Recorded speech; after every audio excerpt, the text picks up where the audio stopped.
Hi, I'm Alison. Welcome to Dream Chasers Adventures in Happiness, where my band of superhero guests and I share with you tales of daring do, life-changing journeys towards living our best lives. If you're after an injection of inspiration and ideas to live the life that you want and deserve, you're in the right place. Let's dive in. Hi there, and welcome to the show where we serve up conversation, concepts, and belief that it is entirely possible to create what you crave. If there's something stopping you from pursuing happiness, whatever that looks like to you from a career or lifestyle point of view, the stories and insights covered here are designed to help. Now, today I've got a really exciting guest for you. If you've ever thought about pushing yourself out of your comfort zone, or toyed with the idea of doing an adventure challenge, or wondered what a job might look like if you let your passions guide your work choices, then you're going to love this. Jack Fleckney is the co-founder of Legend Expeditions. He specialises in leading luxury guided climbs of Mount Kilimanjaro, as well as unforgettable Tanzanian safaris. So Jack basically leads groups of people on amazing expeditions, managing all of the logistics to help people conquer Kilimanjaro or explore Tanzania's wild heart. But this has not always been his job.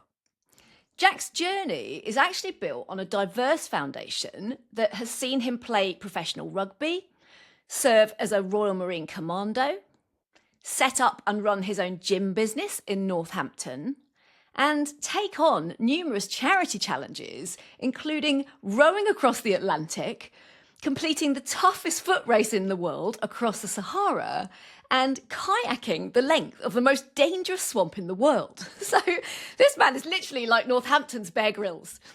So today we are going to unpick Jack's work history to understand how and why he made the career choices and the changes that he did. We're going to talk about the challenges that he met along the way, the role that passion and purpose have played in his choices, and what his job really looks like and involves today as a full-time adventurer. So without further ado, welcome to the show, Jack. Thank you very much, Ali. I feel like these guys are amazing introductions. Thank you, yeah, and it's lovely to be here. It's all true. It's all true. And I think, I think people will agree with me when I say that your career journey is a really interesting and inspiring one, especially from an outside point of view, from my perspective anyway. So can you start at the beginning for us and walk us through where you began from a career point of view through to how you've come to do what you do today? Give us a little potted history, if you will. Okay, amazing. Yeah, so at school, I had no idea what I planned to do at all. And like most of us.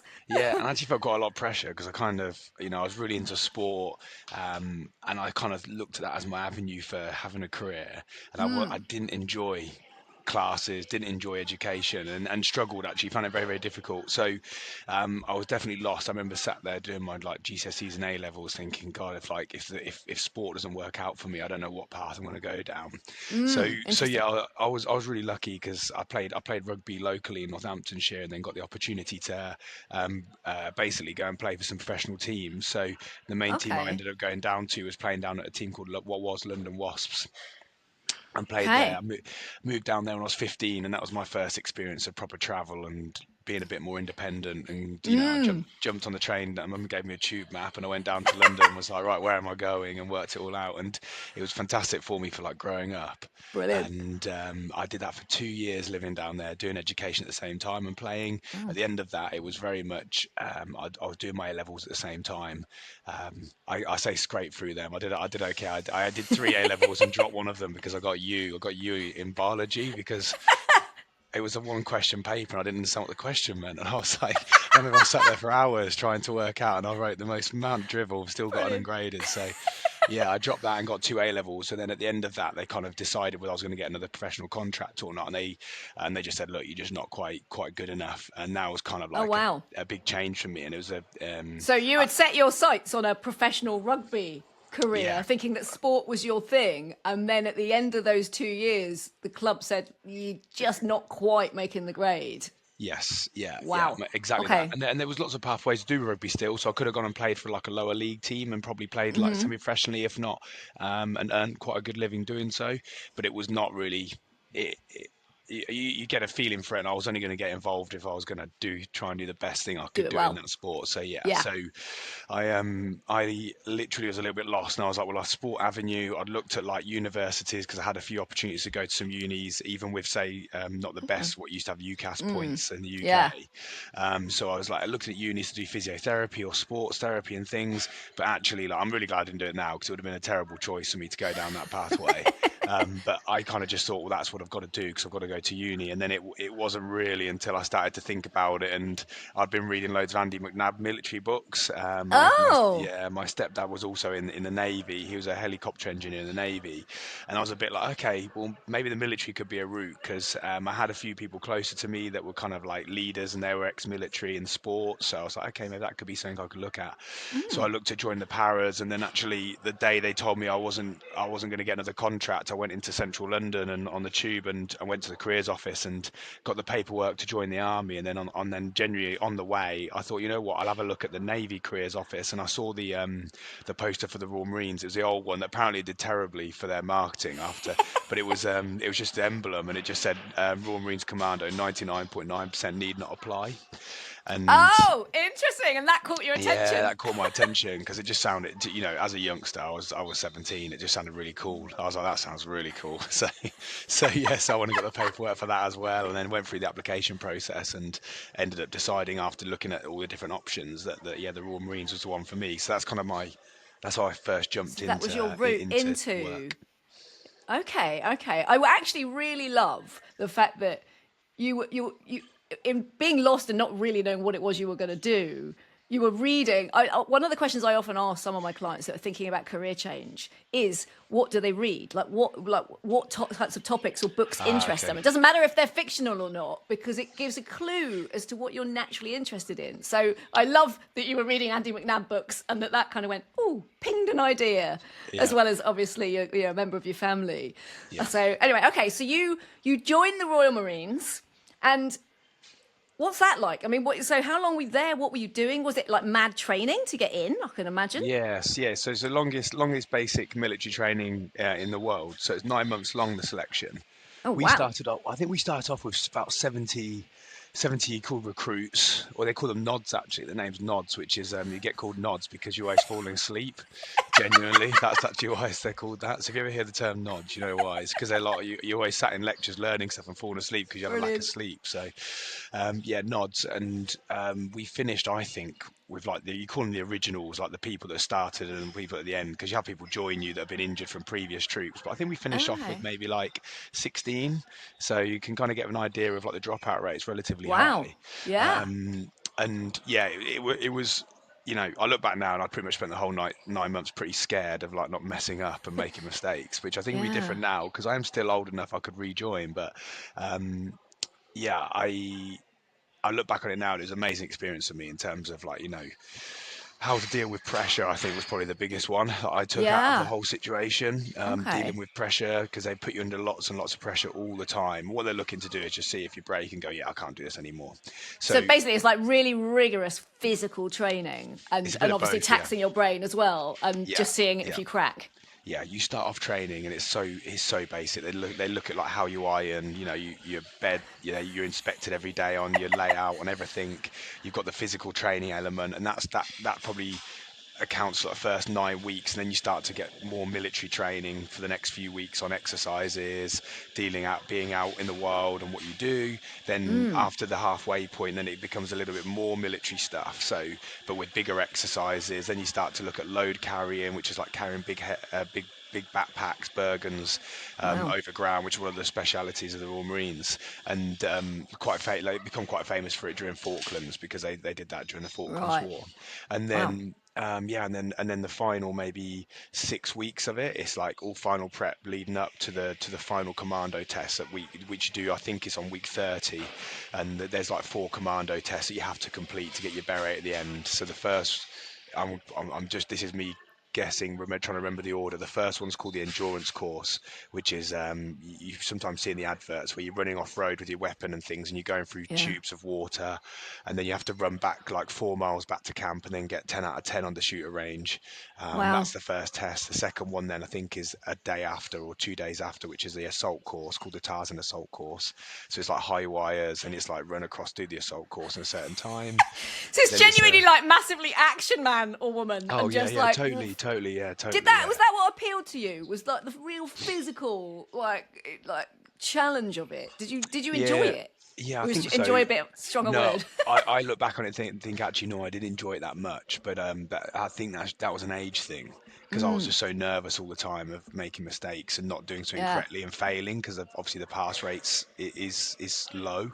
Yeah. So I look back now and think, but like I said, now I'm probably a bit more mature, I have a bit more life experience. If I went back in and did training now, I think it would be a completely different experience, thing. you know. So especially now, because I've molded leadership styles, all those things that come into play with it. But yeah, in terms of difficulty, yeah, it was really challenging, genuinely challenging. The final, you do like a 9-mile speed march, and the final test is a 30-miler over Dartmoor. If anyone's been over Dartmoor, it's not the nice one. I don't know, lots of people like to go for walking holidays, but any of my memories of Dartmoor are slightly different. But yeah, you have to complete 30 miles, and at the end of it, if you complete it, you get given your green beret at the end. Wow. I just had an interest in it. That was literally it. I had like this whole interest, and it wasn't until you get this train into Limpston, whereas you do your training. I remember getting off the platform, and there was someone there waiting to meet us, and he had a green beret on, and just this whole like aura of it was just like the attachment for me. So I remember during training when it got tough, I just kept thinking about how cool it'll be to have that green beret.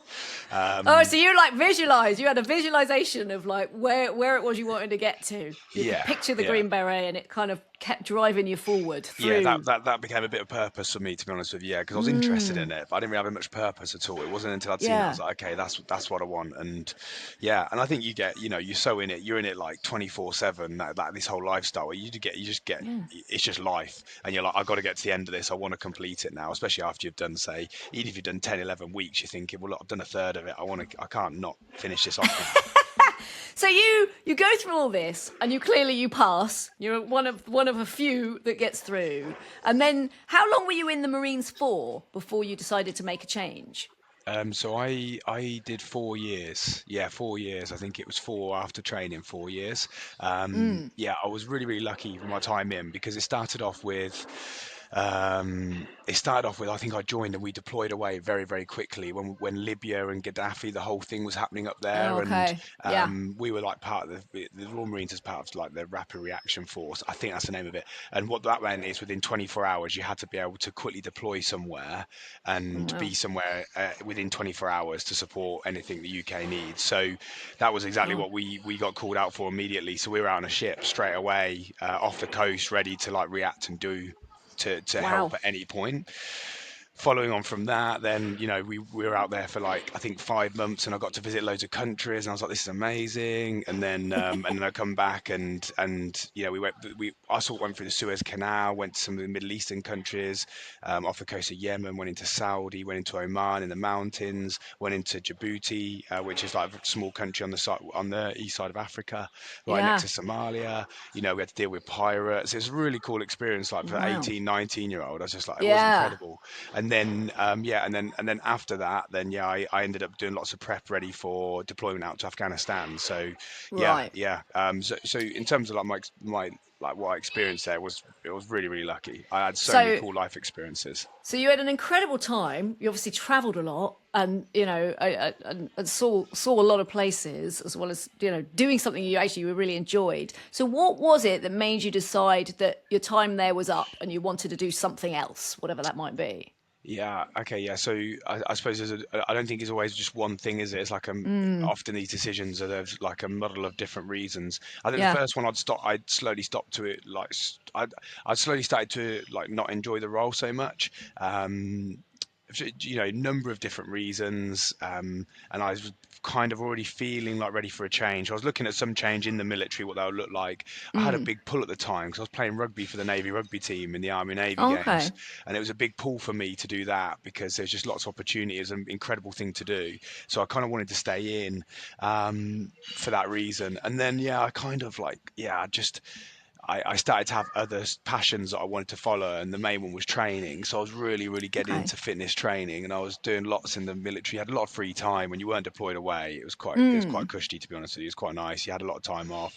I was doing lots of training. I started competing. So I compete. There used to be competitions in the military. I won for 2 years. They call it fittest in the military competition. I won that for 2 Wow. years, and obviously not everyone enters. You can enter it yourself, so I'm sure there probably were people Yeah. fitter than me that just didn't enter. But yeah, it was doing those things. I really got into it, and I started to coach a few people in the military, and I started to get a bit of buzz for it. Oh, Yeah, and okay. I came back from my last deployment. I was a bit like, I'm ready for a change now. There's a few things happen on the Right. deployment that I was a bit like, I'm happy with what I've done. I think it's time for a change. And then I decided to hand my notice in, and I handed my notice in. I had I would say I had about 9 months to a year to work, and during that time Okay. started to plan what I was going to do. What you were going to do. So Yeah. then what came next was your gym idea. Yeah. So tell us a bit about that. So during that period of time, you're obviously doing a lot of fitness yourself. You're winning, you're training and you're winning competitions and you're coaching people. So did you just think, actually, I think I could make a living out of this? Yeah. Literally, I didn't think so much about making a living. I was a bit like, what would I like to do? Genuinely, that was the first question I kind of asked Interesting. myself. Okay. Love it. Yeah, often that's sometimes maybe a detriment. That's my first usual thought. I'm always like, not the making a living, so I'm like, what would I like to do? And then Well, try and that's fill out that, yeah. actually, it's what most people don't do. And it's why I think, I'm just like me, I'm in this category myself. You end up doing something that you think is going to make some money, that's a kind of, sensible job choice, but isn't necessarily, doesn't light you up, doesn't fuel you, doesn't energize you. And so a lot of the time when I'm working with people, again, I'm switching it around and getting people to really connect to what they enjoy, what they're good at, what feels good first, before we start looking at, okay, how do you then take that and do something and make a living out of it? So you're unusual in doing it that way round, but that's actually from a career coach perspective, the right way round. Okay, that's really interesting you say that. Yeah, I think it's probably a bit of naivety on my side. I'm often quite naive and just a bit like, that looks really cool. I'm gonna try that, and I don't think about it too much. So that's definitely what happened with the gym stuff. I was really into it. I was like, I was training and competing in CrossFit competitions, and then it was a bit like, well, I want to set up my own CrossFit gym. That's where it all started. Okay. And yeah, and then thought, well, I'm going to set it up. That's what I'm going to do. And I thought, well, I've saved some money just from the deployment, because you can't spend it when you're away, so it's sat in the bank. Then I was like, I need a loan to get some more money, so I looked at loan options. I had basically a friend of mine that wanted to loan some money towards it that I'd pay them back. And then I went to the bank, which was like the hardest thing in the world, trying to get them to loan me money, because they're like, wait a minute, you're this 23-year-old lad that wants to open a gym, and it was really difficult to get the loan money off them, but managed to get that, and then started planning. And I literally spent about 9 months planning like what I was going to call it, and then realised I had to do the rest of it last minute, and I was like, I haven't done anything like decent, basically. So did that, and it was a really fun experience. And but I did enjoy it, and I started to look at units, and my gosh, it was so challenging, that whole initial setup of the company for me, like getting the unit for the gym. Landlords just were not interested. I went to so many viewings on the weekends when I was back home, not interested, because gyms are really high risk. They're easy to open and very easy to close. So lots of landlords are not interested in that. So I was really struggling with that buy-in for landlords. And actually, I managed to source a location not too far from me, really tiny, like 1,000 square foot. So like very small, but I was like, great place to start. And I literally got in the car the day I was leaving the military, and you have to hand your ID card in at the gate, and you drive, and that's you out, you're done. And yeah, on the drive home, I was really close to getting home, and I got a phone call from like the commercial estate agent, and they just said, really sorry, the landlord's pulled out the deal. They've decided to go with someone else. Yeah, and obviously naively, I thought, well, they've said yes, so that means we've got it. What, I hadn't signed anything. And I remember going, literally getting home, being back at square one, and my parents weren't particularly happy with me leaving the military in the first place. They thought I had like a long-term career and opportunity in doing that.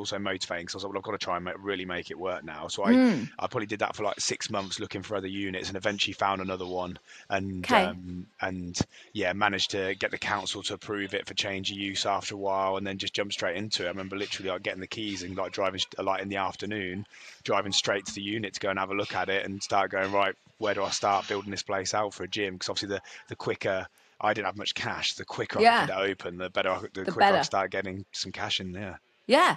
So I love that you're explaining that this was just not an easy ride, because these things typically never are. There's always unexpected kind of like roadblocks and things you don't imagine are going to happen. Particularly, I guess, like when you're 23 and you're naive and you don't necessarily have a business head on you, and and so you set this gym. So you find your location, you set up this gym, and then how long were you doing this for? Like, did you? Because am I right in thinking you franchised this business in the end before you sold it Yeah. off?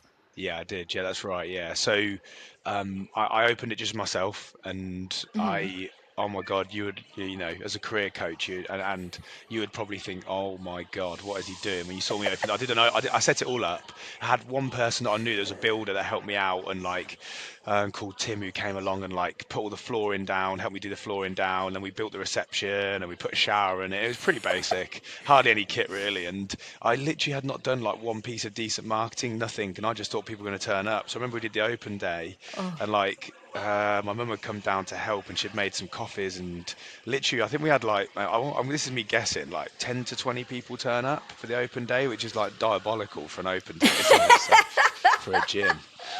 And I remember thinking, oh, that's good. Like, geez, like amazing. We've had a few people sign up, and we had 3 people turn up for our first ever class. And then it was just like, I realised that I didn't do any proper marketing. I didn't realise we didn't have systems in place for stuff. And I just basically slowly each day, like, started to work on the business, look at how we could improve it, and slowly grow it.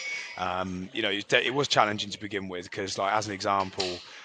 The week we opened, my car broke down. I had an Alfa Romeo, which I don't tend to recommend due to that reason. It broke down, and yeah, I ended up just sleeping at the gym because I couldn't afford to fix the car because it's very expensive to fix. So I was just sleeping at the gym, and I actually, to be honest with you, slept at the gym for probably properly for the first year of running the business. So I would Wow. I'd sleep in reception, and then because I'd be working late and then up early again, and Gosh. So it was a real commitment in terms of time and yeah, energy. Like, it yeah. wasn't a walk in the park. Oh no, not at all. No, and and a lot of that's due to my naivety of running a business. It probably could have been a lot easier if it didn't have all those mistakes, genuinely. But yeah, But it was such a good learning experience. And I got to about a year and a half in, and I was literally totally burnt out. I was getting ill quite a lot. right. Started to lose a bit of motivation. Started to get start to feel a bit lazy. So I was like, I need to start hiring people. So I remember I literally Googled how to hire people, like how do you do it, and because I was like, well, how, what pathway do you go down, And like, I didn't know what to do. And then we hired our first team member called Ed, and then just like slowly started to grow the business. And I suppose there wasn't this master plan at all. There was just like I just went with what the right time, the You right went with thing your at the right gut. time was, and just Yeah. what to do. Yeah. So we opened a second facility that was maybe like a 30-minute drive away from the one we had, and then I realised it was really expensive to open another facility and then maintain the growth of it. So you needed like probably 60 to 110,000 pounds in order to open the facility and manage it Oh, wow. financially for the first few months till your membership got high enough to cover costs. So Right. it was very, very hard to get that capital, like as a young like 20 Yeah. 25 5-year-old with no real idea on how to get investment or how to value businesses and things like that. I wasn't sure. So I decided that actually maybe if we want to open more, the franchise route might be the right one. And I had a friend of mine called Max who actually still runs the business now, and he wanted to open sites up north in Yorkshire, and he said to me, I really want to open a Shire, I want to do it with you. And I was like, well, perfect, let's do the franchise. So we Yeah. set that up, and then we had he set them up and started doing that, and then everything just grew quite quickly. We ended up, I think we had maybe like 20 team members in the team working full time on the business, Wow. and whether it be coaches, marketing person, admin, finance, just all those things. Yeah. And Yeah. Yeah. yeah, and then I think it was a little bit before COVID.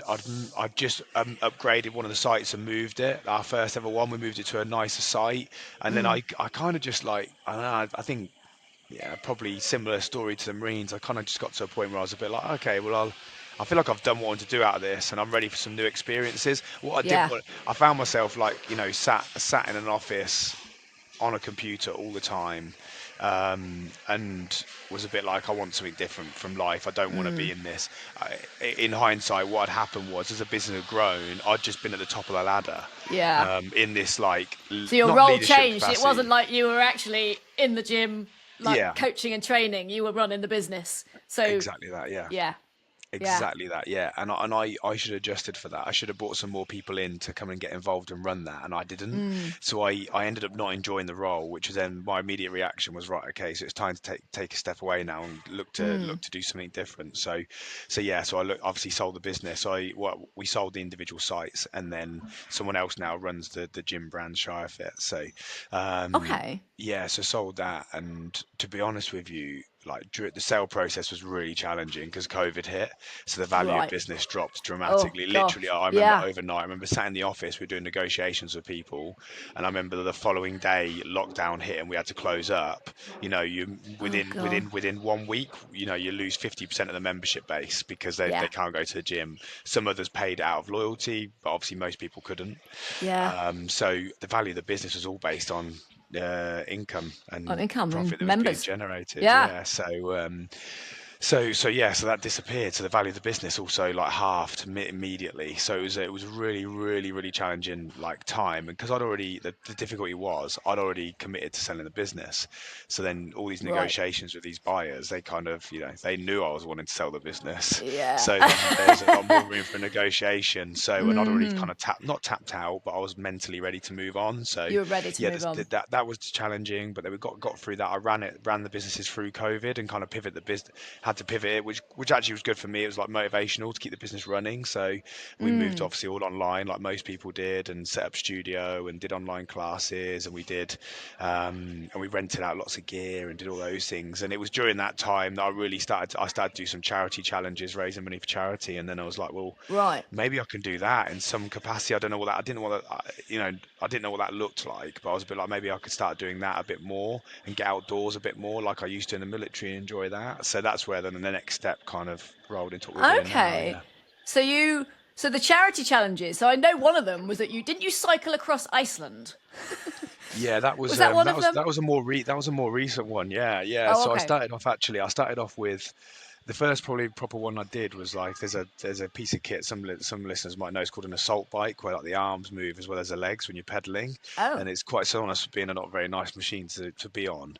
And just literally last minute, there's a gym, a friend of mine ran it, and they were doing like a 24-hour challenge for a member that had passed away there, where you could join in and do a workout every hour during that 24-hour block. And then I right. noticed with some friends that all the hours in the middle of the night no one had signed up for, so I just in jest said, well, I'll cycle it for the 24. So there's someone there the whole time, and they all started laughing. I remember just thinking, well, I'll give it a go. And yeah, so I rolled up the bike and did it, and yeah, managed to complete it. It was like I wasn't like setting records, doing anything crazy on it. I just cycled on it had some Haribo and croissants, and just like just cracked on. So did that, and then during COVID, one of the charities that I was involved with and kind of supporting, called the Saints Foundation, they were at the time a very small charity, and they were quite in need of funding. So I decided to do a fundraiser for them, and the only piece of kit I had was a 𝗧𝗛𝗓𝗏.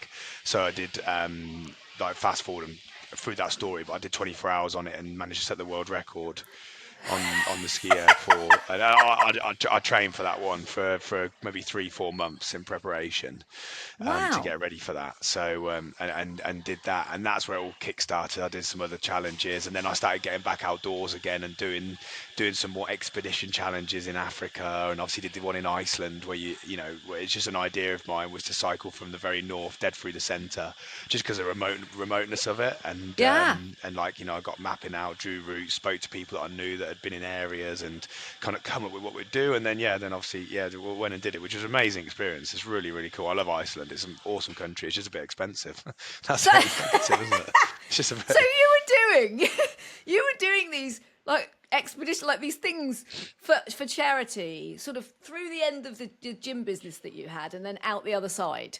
And then through that, it kind of started to crystallize an idea of maybe I could do something like this for a living myself.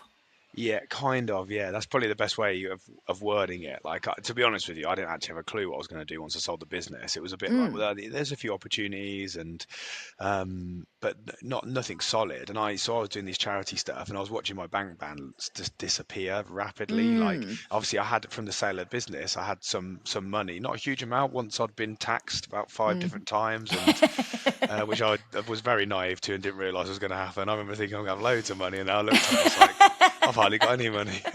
and I paid some debt off from COVID, and paid off my car that I had, like, on a monthly thing that I was paying, and actually used the main bit of chunk of money to put a deposit down for a house that we're in now. So so quickly it went, and I was like, okay, I need to earn some income here because I'm struggling otherwise. And so I started to look at guiding. So I was like, well, look, it's kind of in my blood, as it were, from the Marines and what I was doing for these expedition challenges. So I started to guide, and So, and when you say guide, you mean like guiding people on expeditions? But you were doing it through other companies, or were you doing it for other companies? No, I was doing it self-employed for other companies. Yeah. So what will often happen with adventure holidays is that the company you book won't actually be delivering the trip. They outsource that to deliver, like, delivery teams either in country or other delivery teams. So I would be part of the delivery team. So I'd go in and deliver some of the trips. So I'd be usually in charge of, like, the logistics and the safety and of people on the trip, and making sure they're all looked after from start to end. So I started doing those things, and I was doing that. And to be honest with you, the pay's not great in the job, because there's a lot of expenses that come with doing the job of flying me out there to go and do it. And so it wasn't ideal, because I'm talking really low pay, so it was like unsustainable, and it's an unsustainable job often because you're away a lot as well. So unless you're single and you've got no commitments, it's really cool to do it, but if not, it's not great. It didn't work for me. So I started thinking, well, what could I do? And I wasn't too sure. And then I got this opportunity that these two brothers came to me, and they were like, look, we've bought this boat. We want to row across the Atlantic. We were looking for someone to join the team, but we need someone that can, like, kind of in essence lead the trip and deal with like the logistics of doing the crossing. Right. And they knew someone that I knew, so it's like a connection. So we jumped on a call together, and then we met up for a drink in London, and then it was kind of like we just clicked. And then I joined the team, and then did this Atlantic row, which was, like, amazing for me, because it's not often you get, like, 40 days at sea with no distractions for your time in your head. Wow. So I had a lot of time to think, and it was it was really good. So we spent, like, I think I spent probably about a year with them before we left, doing all the prep. And wow. And did they learning. pay you for that? I'm taking it. Did they pay you? No. You just did it with them as No, I was really lucky, because, like, the cost to do this kind of thing is astronomical. Like, the boat alone, to get the boat for the crossing, I would say is probably in the region of £70,000. And then you've got all the kit and equipment, and then you basically, usually, like, financially, I'd probably say it's about £125,000 to £150,000 to do a crossing. Okay. So it's a serious amount of money. And so when I joined the team and did it, I did it selfishly because I really wanted to do it, and the second one was the need for me to put money in. I didn't have to put as much in as they did, like nowhere near as much. So I was extremely lucky on that front to be able to be involved with the team. So I'm still thankful for the opportunity to do it now, and it was really good for me. So I kind of then went off and, like, learned everything I needed to be out at sea, which is different to doing stuff on land. So learn about the wind, learn about looking after the boat, learn about anything going wrong on the boat, learn about weather at sea, just kind of threw myself into it as much as I could. And and then we pushed off in December. I think it's 2023, December 2023. Wow. And and set off from La Gomera, the Canary Islands, with the goal of getting across the Caribbean, and particularly going to Antigua, unless you missed it, and then you'd be going somewhere else. But trying to get to Antigua. Wow. So you had 40 days and 40 nights on a boat where you're leading this expedition with these two guys. And like I said, there's a lot of time to think. So by the time you got off this boat at the other end, were you then clear about okay, I want to set up and do expeditions myself. Yeah, yeah, I was. So there was four of us. So it was Mike, JC, and Dan. JC and Dan were the brothers. They're all three of them run businesses themselves anyway. JC and Dan are like extremely successful with what they're doing, and they're leaders in their own right. So it's a really good leadership challenge for me to in the team dynamic. Yeah. But also being able to spend time with them was great. To like, because obviously what we would do was two of us would row for 2 hours, and the next two would row for 2 hours, and we'd keep rotating. Okay. Yeah. And you just keep rotating constantly throughout the 40 days. So there's a lot of sleep deprivation, lots of like calorie burn. You know, I think all of us lost pretty much 10 kilos in body weight. Not surprised. During the crossing, and we were eating a hell of a lot as well. Like maybe between 6,000 and 7,000 calories a day, and still losing weight. So, you know, the physical side of things is challenging. But you had a lot of time to chat, and whilst you're rowing, you had a lot of downtime in your head to like go through things even whilst you're rowing and just think about stuff. And kind of what I realised during the crossing was that I'd probably lost a lot of confidence in myself. You know, that whole naivety of going, right, come on, let's try this, let's do it. Yeah. I realised that I kind of lost that little bit of spark, and I was like, okay. And that was what was stopping me like committing to something different or setting up this business. And yeah, you know, being with all three of the lads, it was very much they kind of firmed it to me, like, just go for it, just try it, go for it. Yeah. So I remember I literally got back to land, and then obviously had like a week off there in the Caribbean, and then was like, right, okay, let's go. What can we do? Wow.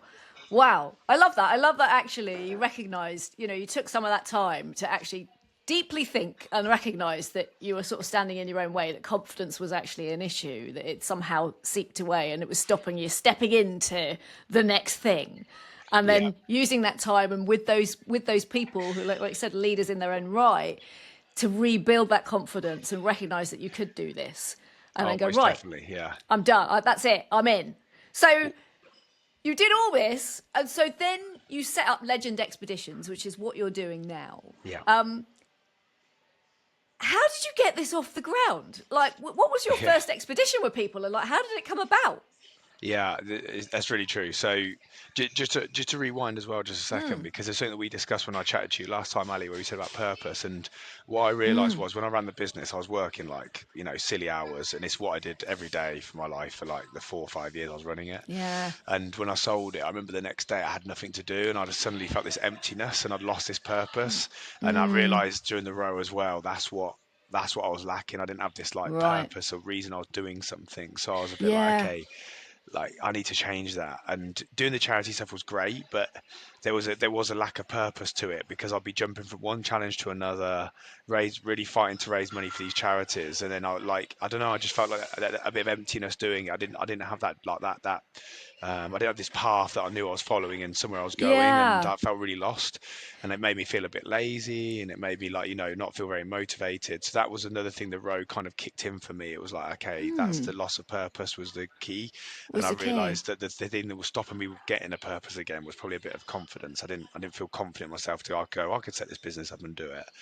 It's fascinating, because, you know, and I think lots of people, we all talk about, you know, what's my purpose and what am I here for? But it sounds like it really was a sort of driving factor for you, even right back when you were looking at the Green Beret and and that was your purpose to drive you through the major training in the military, to recognizing, even though you're doing charity stuff, it still didn't feel like it wasn't enough, or it wasn't focused enough to give you that motivation, and to kind of feel like you were attached to something that was important, that was going to drive you through.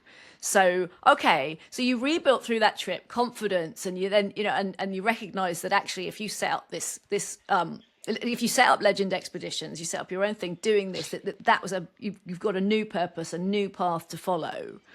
So how did you get it off the ground? How did it come about? Who was on this first expedition with you? Yeah, that's a really good point. So the original idea was I was going to offer like these really cool trips all over the world, and so I was like, right, okay, we're going to start in Iceland because of like the land of basically because the history of the place and the sagas, and the old stories and the old legends that come out of Iceland. It was a really cool place for us to start. So that's where the whole Iceland crossing thing started. So I started building this idea of cycling across, and I did it myself with the idea of offering it for customers. So that's where it started, and then in that process of doing that, um, I'm just making sure I don't get this the wrong way around. Yeah, in the process of doing that, I had a friend of mine give me a shout that wanted to do this Atlantic road crossing. And whilst we were chatting about it and I offered him some advice, he was like, actually, my wife and her friend also really want to climb Kilimanjaro. And I was a bit like, I reckon I can organize that for them. So I was like, yeah, that's like, yeah, that's that. Yeah, that we can do that. Like, we're looking to offer this anyway, and then in like literally like soon, it was on our back burner that we wanted to do it. So we were like, we can do that. And I didn't really look at the numbers or anything. I was a bit like, yes, we can work it out and do it. So I then started to look for like someone that I could partner with out in Tanzania. I didn't want to go with these big companies that are already. I wanted to find someone that was, say, a guide on the mountain, worked on the mountain, lived there, and was Yeah. like, wanted to build something. And yeah, just through other people recommendations and things, I ended up meeting someone called Jackson.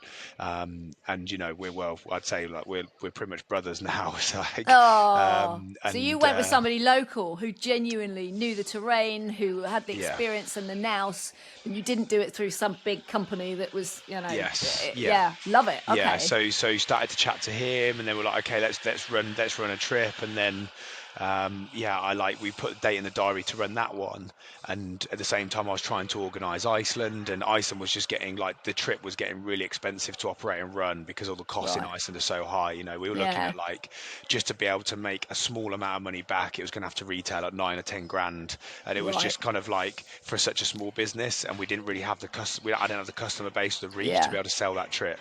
Maybe now in the future we'll be able to, but then we didn't. So with Kilimanjaro, started chatting. We basically on video calls every day with me and Jackson, talking through the logistics of it, how we're going to run it, what we could do, building it out, where we're going to rent tents from, who's going to be in the team, the porters, all these things that we just started to learn going forward. And then we ran our first trip, we ran that one, and we also had another one because I remember I was on Facebook and I joined a few of the Kilimanjaro groups, and I saw someone put on the group saying, "Oh, I've got like a group of us," and they were from Northamptonshire, and I was like, "Bam!" So I was like messaging him straight away, and I was like, "Look, I'm from Serendipity. Northamptonshire. Yeah, I know, I'm from Northamptonshire. We can run this for you. Like, honestly, we've got a team. We can go." And I remember, so we had his team, and then we also then had these other two clients that came and climbed. So we did those Wow. first two climbs, and then was like, okay, I fell in love with it. I fell in love with the place, and then that was a year and a half ago now, maybe nearly 2 years, and yeah, and then basically then we went, okay, we'll start building this more. So we started offering more dates, we ran more trips, we then really like enhanced the delivery of what we were doing in the country.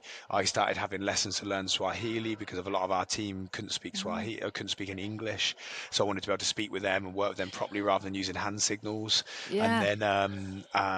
then fast forward now, we've now built like our Tanzanian company, UK based company. We've got a team of about 50 lads that work with us now in Tanzania.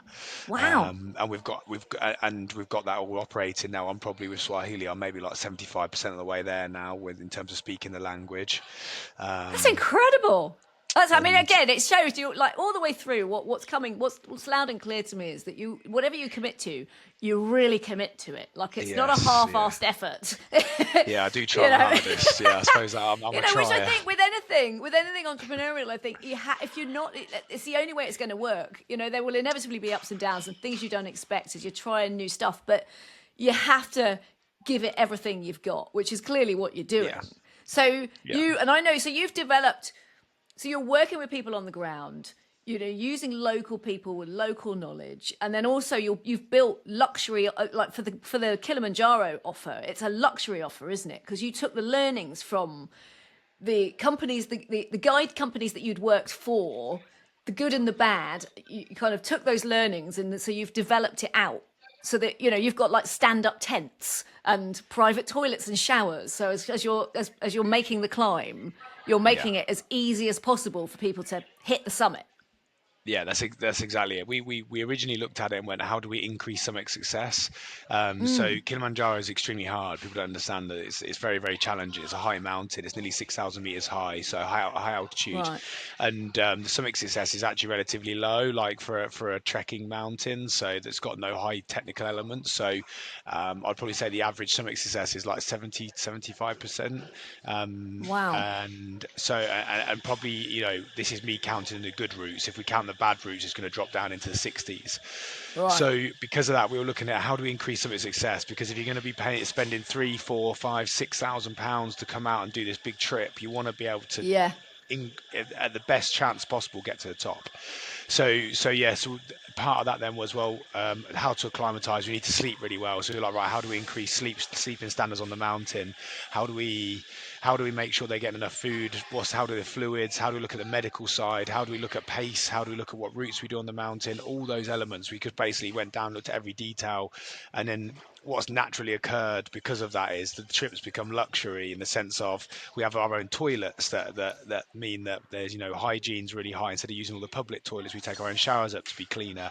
We build hand washing stations at the camps, and we're there so everyone can stay as clean as possible. We looked at the food, made it more westernized, so it's a more of a diet when you get out there.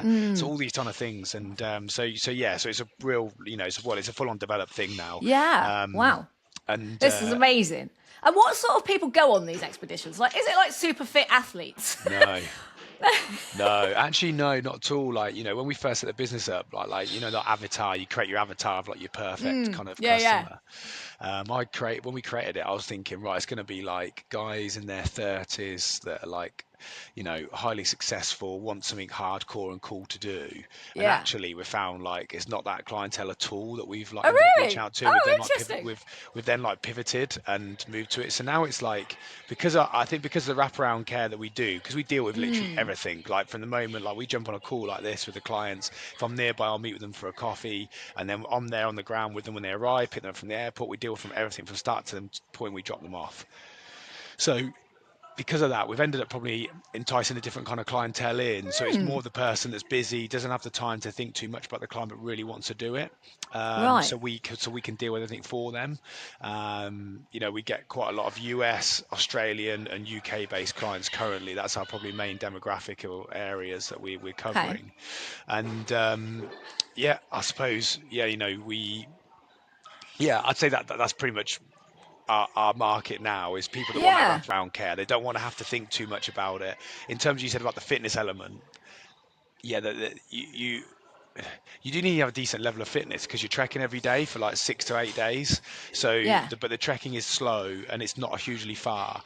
The whole thing feels like a holiday until you do Summit Day on Kilimanjaro, and then Summit Day is very challenging because if I kind of picture it for you, we'll wake you up at about 11 o'clock at night. You'll put all your warm gear on, your head torch on. We'll bring you a coffee, a tea. You'll have that, and then we slowly start making our way up to the summit in the middle of the night. And you have like 6-7 hours trekking through the dark until the sun rises, and then we try and get to the top for sunrise. Oh wow! And it's stunning. It's most beautiful, and but if you're extremely high in the air, it can get cold. So it's like it's a proper adventure and proper challenge. So the Summit Day is the challenging part. So we've again put things in place for Summit Day to increase the chance that people make it up to the top. And so you don't need to be super fit. You need to be really willing to keep pushing and have a good mentality. That's what I would probably say. We've had people that turn up that aren't super fit and they've managed to get to the top because they've just ploughed on and they're just not giving up. And I think it's a mindset thing. And is it mostly male? Like, is it mostly men that do it, or is there a mix? No. So just from our customer base, we've got like a 55 to 45% split with more females. Oh, really? Oh, I love that. It's cool. Yeah, so it's really cool actually. Like, I think from our feedback, we've just had some feedback stuff recently, and from the females that have said they've come with us, they kind of decided to come with us for the safety element, because a lot of them were solo female travelers, and they felt a lot safer knowing that it was an ex-military people running the trip. We had our local team set up, that I would be on the ground with them, and I've met them beforehand, and all those elements. So that was probably a big thing for us. Feel safe. Amazing. Yeah. So, in all of this now and with this work that you're doing, like, how do you feel doing it? Like combining your own like love for exploration, which is clear, with like a mission to create meaningful, impactful travel for people. Like, how does it feel doing it? Okay, I'll be totally honest with you. I don't actually tend to take a step back and think like too much about those bits and how it feels. What I did notice more recently though is I felt like I had my purpose back.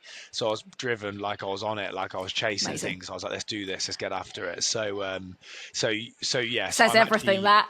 yeah, it does. It does. And I think that the other thing for me was I'm already starting to recognise now as the business is growing quite quickly as it has been over the last year or two, is that I am very, very need to make sure I sit myself in the correct roles. Because at the minute I do most of the things, and there's a lot of things on my list that I need to be passing on now because they're not in my wheelhouse and not my strength. I know if I keep doing more and more of them, I'm probably going to abate in the role. So yeah, we're making those changes. We're now concentrating specifically on Tanzania. So whereas we had trips in Morocco, Borneo, Iceland, we had some other things on offering, we've decided to go all in now on East Africa because we've got our team there, because I've got the local language, because we're in full control of everything that happens in country. So there's nothing can go wrong unless it's our team that make the mistakes. So we know we can really deliver high quality trips. Brilliant. And it also, as a smaller business, we don't want to be competing with all these massive companies that we spoke about earlier that have got this massive marketing spend that's spread out, do trips all over the world. They're not the ones delivering it, but we can't compete against them for price, for everything. So whereas if we just concentrate on one trip, then we can deliver it really well. And that's what we've just decided to concentrate on it. And also just selfishly, I fall in love with East Africa. Like it is an amazing place. Like I love the safaris, I love the wildlife, I love the people, the terrain is just stunning. Yeah, it's really, really amazing place. Yeah, I've been to Tanzania and I felt exactly the same way. It's the night sky, like the stars are like craters in the sky, and it was just the feel of it. It was like it was the energy of the place that just like made you feel alive. So true, so true. Yeah. Well, there's the Ōdavai Gorge there that they've found like one of the oldest human beings there, as in like there's this famous archaeological site, and you can, I know it sounds silly, but you can like feel the history when you're there as well a little bit, and it does feel like going back in time in terms of the way the people are as well, whereas I think so that's probably why I like it. I really, really enjoy it. And my God, they're so relaxed. My God, honestly, it's so different to the UK. I come back from being out there and I'm like, I have to try and switch back into UK mentality. The only thing they're not relaxed about is their driving style, which is definitely not relaxing. But I don't know if you experienced that when you were there. But yes, I did. Yes, I did. Yeah. So very funny. Yeah. Oh, amazing. Well, listen, it's been absolutely amazing having you on the show, and thanks so much for sharing your really inspiring career journey and like on all the details of these awesome expeditions you do. If anyone's interested in learning more about the various Kilimanjaro and Tanzanian safari trips that you offer, like where can they get more information? So they can go to our website, which is legendexpeditions.com, or they can go onto like social media. So we've got like LinkedIn, we've got Instagram. They can just come and give me a direct shout as well on mine, which is Jack Fleckney, across those two different channels. Or they could, and on the website they can email us, WhatsApp us, all those things as well. So yeah, they're probably the best places. Yeah, I'll include all of those links in the show notes for everyone. Well, that's it for this episode. Thank you so much for joining us, and I really hope that Jack's story has inspired you to consider how your passions might either influence your own career direction or your own personal adventures. And, maybe you're like me and you might seriously be considering which of Jack's expeditions you're going to sign up for. If you know anyone who would benefit from listening to this conversation and Jack's fabulous story, please do share this episode. And until next time, just know that I believe in you and your ability to seek out and go after whatever adventure might look like to you in both a work and a personal context. So go do your thing. Thank you for listening today. I hope our time together has got you thinking about your own adventure in happiness. So please do get in touch. I'd love to hear more about your story. And why not join our Dream Chasers Unite community? There is nothing better than an adventure shared. Until next time, be brave and go create what you crave.